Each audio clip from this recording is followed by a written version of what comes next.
زبور 77 جو 20 آیات پر مشتمل ہے۔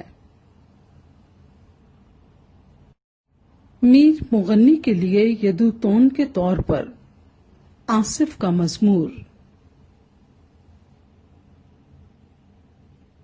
میں بلند آواز سے خدا کے حضور فریاد کروں گا،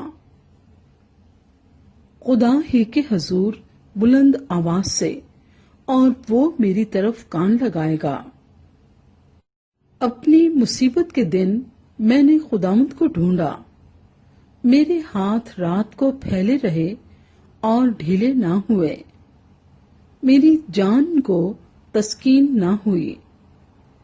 میں خدا کو یاد کرتا ہوں اور بے چین ہوں، میں واویلا کرتا ہوں اور میری جان نڈھال ہے۔ تو میری آنکھیں کھلی رکھتا ہے، میں ایسا بے تاب ہوں کہ بول نہیں سکتا۔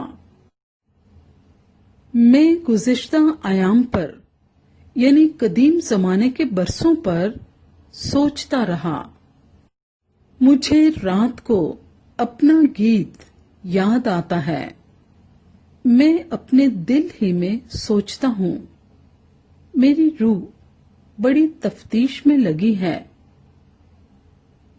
کیا خداوند ہمیشہ کے لیے چھوڑ دے گا؟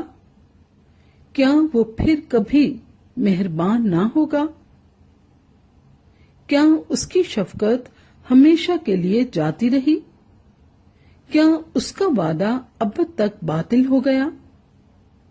کیا خدا کرم کرنا بھول گیا؟ کیا اس نے اپنے قہر سے اپنی رحمت روک لی؟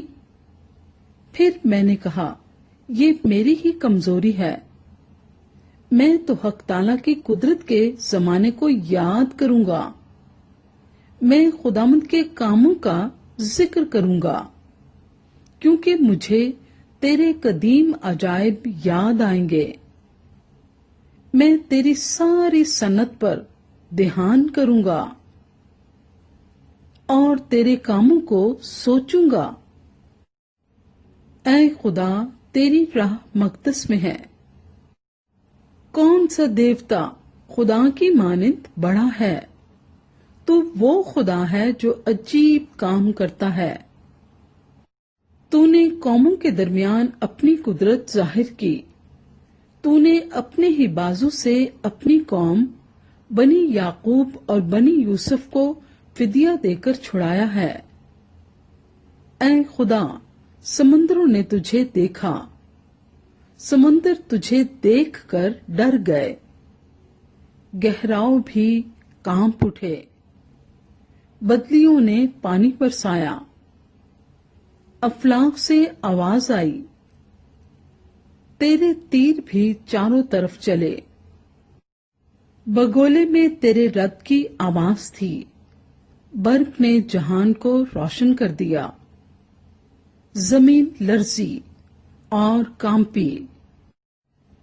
تیری راہ سمندر میں ہے، تیرے راستے بڑے سمندروں میں ہیں، اور تیرے نقش قدم نامعلوم ہیں۔